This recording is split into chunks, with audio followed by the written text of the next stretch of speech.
going on, guys? So right now we are at a buddy's house. We took the Challenger Hellcat and drove it. We actually took it off the lift once, but we're over here at our buddy Bruce's shop here. I don't know which sequence it's gonna come out in, but we were at the track with him at Sebring last weekend and he had a bit of a failure. So we don't quite know what caused it, but I don't know if we're gonna find that out today, but we're gonna see if we can maybe get some answers. So if you guys do or don't know, I don't know if I said it yet, but C5 Corvette, heavily modified. What else is there to know about this, Bruce? There's a lot to know about it. It's almost like a complete race car, I would say. It's a complete race car at this point. It's almost comparable to like a GT3 car. We run it at the club race and stuff, but really it's a professional build for the most part. So you're full Motec, Motec, Bosch ABS, yeah, sequential, yeah, pretty much everything that you'd want for a professional series race car is on it. What size engine was this that grenaded itself? It was an LS3 that was bored and stroked to a 429, so stock 243 heads.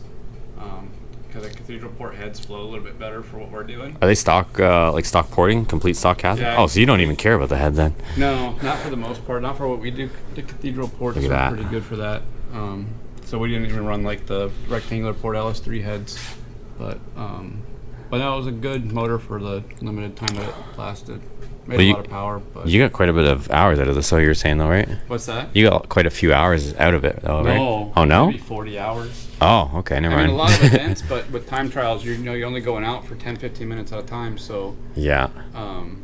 Yeah, there wasn't a lot of hours on the motor. I mean, a lot of dyno time and stuff like that, but definitely less than 100 hours for sure. Sheesh. All right. Well, we're gonna get a wrench in. We're gonna take this thing out, pull the pan, see what we can see, and go from there. All right. So car's back down. Check out the carnage, you guys. Like the whole front of the block let go. Got half that gear missing. Then we're just gonna take off the intake manifolds because we're gonna take this from the front, lift it up, and bring it forward. So we'll take off some stuff and then get this out of here and onto a stand.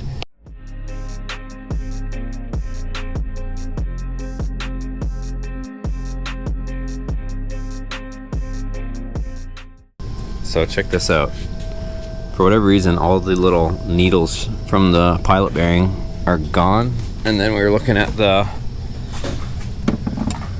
shaft there, the input shaft from the transmission, or torque tube.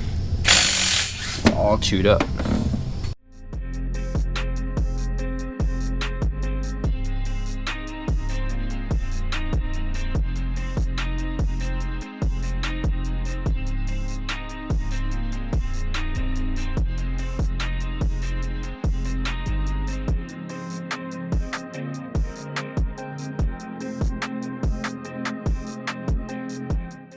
Alright, let's see. Oh, you got a push rod. Oh, that's the problem. The push rod was still there. I mean, other than the water jacket. Like, yeah, I mean, it's perfect. It's all snapped here. So this piston we know is bad. That's the sleeve that cracked all the way. oh yeah, which way are we? Yeah. This is 2. Yeah, so that's the front. Yeah. Man.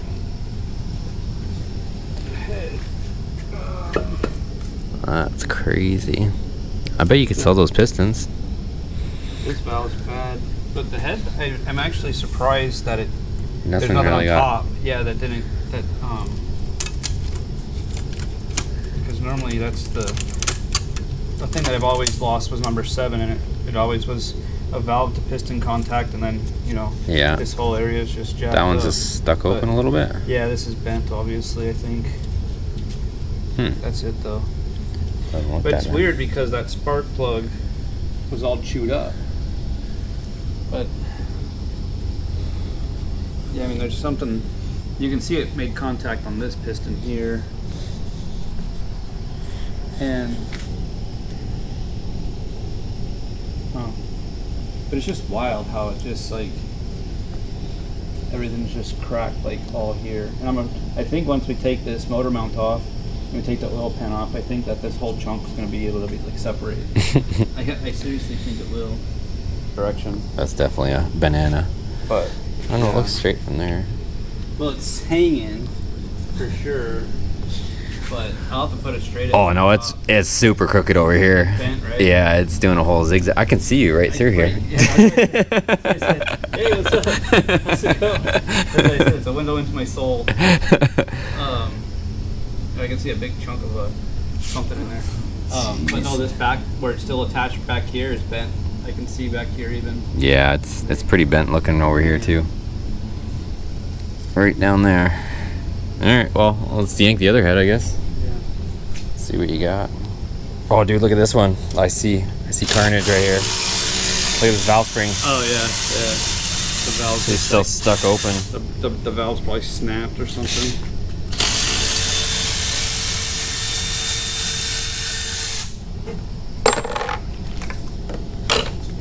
You can reuse all those rockers, reuse the cam, you'll be fine. But I'm telling you, Facebook Marketplace, man. Get some of this money back. Somebody will throw it in their Chevy pickup truck. Right? Just throw sleep in it, bro. Some dude's gonna show up at your house with a squatted truck and he's gonna put that in it. Alright, so this is what this side's looking like. No dislodged pistons or really cracked cylinders on this side, surprisingly, but look at this valve. There it is. Hanging open. Not looking good. So we're gonna flip it over, pull the pan, see what we see from there, and I don't know, maybe the crank will either fall out or we'll take it out. Moment of truth. Yeah.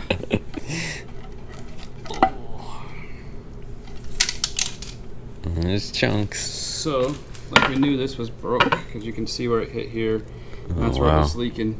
You can see it took a big chunk off the side of it. So yeah, and that's where like the windage and stuff is. So this is bad anyways. Even if it wasn't bent, I would just get a new one because it hit here. I'll put it on my car. So, It's good enough for my car. yeah. Oh well, I'll find out how much that's gonna cost me. Holy I didn't moly. want that to happen, but Dude, look, the whole lobe came off of the crank. oh wow, so maybe The crank is snapped. so maybe it was the crank failure. Here's the front half and the back half right and there. that's why it all separated. Yeah, that's not a lubrication thing. The crank literally snapped. Unless maybe it locked this up. Like something else failed and that it seized the crank and the crank. Because the crank is in two pieces. Jeez. Yeah. Two-piece crank. Oh, that's the problem. It was the timing chain. Yeah, the link fell out. That should be an engine builder. Yeah. Somebody forgot to tighten the master link. Should be an accident investigator. The back looks beautiful though. That's what I was saying. If I could just cut it here, it already separated itself. I mean, it snapped right here. Yeah. On the side, but it backed itself out also. Like, I guess so. I mean, everything else like came loose on its own. But I mean, look at that. And then once we take this apart, this whole block's gonna come apart. Yeah, your engine mount's holding it together right now. Right. Right. Well, this is. Oh, there you go. And that's all. That's like I said. It's like, this whole piece is now free. I don't know. This is almost a souvenir, man. I know people are like, make a table. It's like, you don't understand. I think you could. Dude, you just like put pieces like this and just glue them together. Yeah, just like, to show how much it broke. Like, put rods like holding it, you know, like just flat strap it. Yeah. And just to hold it back together. That's wild. So that's why you were able to still spin it at the flywheel end. Yeah, it was detached from the front. Yeah, I'm not gonna use anything on this motor. I'm not even gonna use the hardware. Should have stayed on the gas. You could have just ripped around the track with the 4 cylinders. Well, so actually, in the data log, I know when I lost power because after I lost power, you can see a spike in the throttle pedal. Oh. I was going through Bishops. And you're like, come on, keep going. 80% throttle, and I felt the throttle die, and you can see I went to like 100% throttle for like a split second, you know. And then I think that's when like I realized like, and then Dude, this rod is like a pretzel. Yeah. You can see it. Oh wow, yeah, it's all twisted. Yeah. And bent. It's like bent sideways and twisted, which is unfortunate because that'd be cool to get out. We could, actually, since it's right here, we might be able to get it out and just shove it out. Yeah, it'd be a cool little That's a good souvenir. one. Like this one here too. Like you can see it's twisted and it's bent.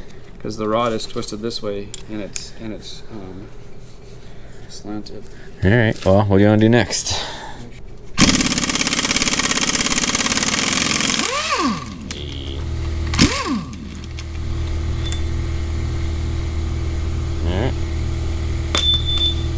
All right, so check this out. We spent probably the last 45 minutes to an hour theorizing what we thought may have occurred. What are we thinking? We're thinking the number 2 got hot. These are the bearing shells. They do not look pretty.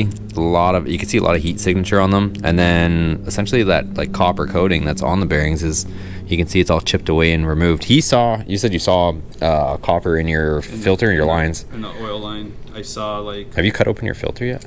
No. It's probably just glitter. Well, yeah. Do you have one of those filter cutters? Well, no, because the Peterson I filter would have caught it. I have a cutter, but yeah. I don't think that would have made it past this. I think that this is going to be full of copper. Oh, we got to crack that open before we wrap this up. All right, let's do that. I do want to show them this. So check this out. Number 2 here. It looks okay from the top, but we're thinking it locked on this. So check this out. We took off the mains because they were still on it. Look at how hot that got right there. So we're thinking it locked up number 2 main. That caused that whole main assembly to essentially rotate around. And we had bits and pieces of it. There's the bottom of it there. It's all looking hot too. So it grabbed that, we're thinking. Yeah, so this was here. Rotated that around. That's where all this smashing happened. And this snapped. When that let go, this one was hanging on for dear life, number 1, and that just let go just because the crank was flying all over the place. So seized, snapped the crank, then it broke the front one, right? Yeah, I think that's the only plausible thing that makes sense to me. Oh man, that's gonna be. But I think this is gonna be like at least 45 cents in copper. It's gonna be a gender reveal in there. What color is inside there? And then here's the number 2 cap. Look at how this is number 1.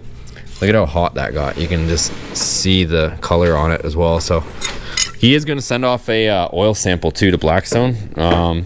Blackstone Labs, and see what it comes back with. I'll keep you guys updated as well, but let's crack open that filter and see what it looks like inside. All right, check this out. So I don't know if you'll be able to pick this up, but there's all kinds of glitter. Yeah, you can see it. That is wild. And then even inside the canister, right? Well, inside the lid, so the lid catches it. Can you see it? Yeah. Oh yeah. Tons of crap. And then the canister itself, you can see it all up on the walls. There you go. Jeez. Yeah. Not good. So that's probably that's probably the main. Well, no, that's probably the second that washed away all the copper off of the thing, and then a little bit of it's probably from the main. Of the first, I mean, not the main, the first main. You had a second filter on there, you said. Is the other filter after this or before this? The other filter would be after this, so we could pull that one up, cut that one apart. And See if there's stuff in that that one, then we know that it got by this one, because that one can only get material in it if it gets by this one. Yeah, it's the safety net. Yeah. So, because this comes straight off of the scavenge line into the tank, and then the other one. I think there's enough. I mean, even just the oil you're dumping out, like it's just full of bronze glitter. All right, here's a secondary filter. Look at that. That is some. Oh my God! Look at the bottom. Oh wow! It's like a whole bearing in there. Beautiful. Dude, I bet you could scrape that out. Yeah, I could probably buy half a motor with all that copper. That's a lot. Yeah.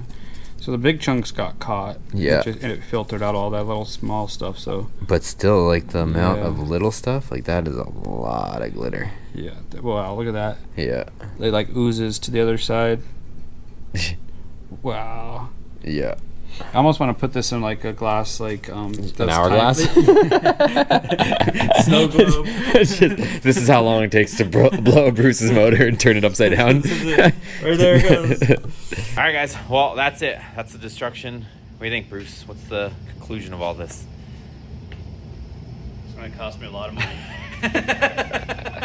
So we'll probably keep you guys up to date. I know Bruce also has a channel. What's your channel again? Powered by 8 Racing. So there you go. I'll link it down below for you guys so you guys can check it out. Also, you guys can stay up to date on Bruce's whole thing, but I'm sure we'll be hanging out again. So I'll keep you guys updated on what engine he ends up putting in here. I think I'm not sure if we mentioned it, but we're pretty sure that no, we didn't actually mention it. So at the track, we had an issue, or he had an issue, I should say. One of his cylinders wasn't firing. I ended up lending him one of my coil pack harnesses, and then the cylinder came back to life. But during that time, it was dumping fuel. Yeah, it did about, I'm guessing about 30 minutes without being on, with that cylinder not firing. And so potentially it diluted the oil. The oil allowed that bearing to spin, spun itself before it seized itself, and that's what gave out. Yeah. And so to go back, why that harness failed is what I think happened was, it was a bad weekend for me. When that tire rack fell on the car, my hood is very close to that harness, and I think that the carbon fiber was rubbing that harness, and it somehow potentially did something to it, or pinched a wire. Yeah, and that's why that harness specifically failed, because it's the highest point on the motor. Yeah, and it failed.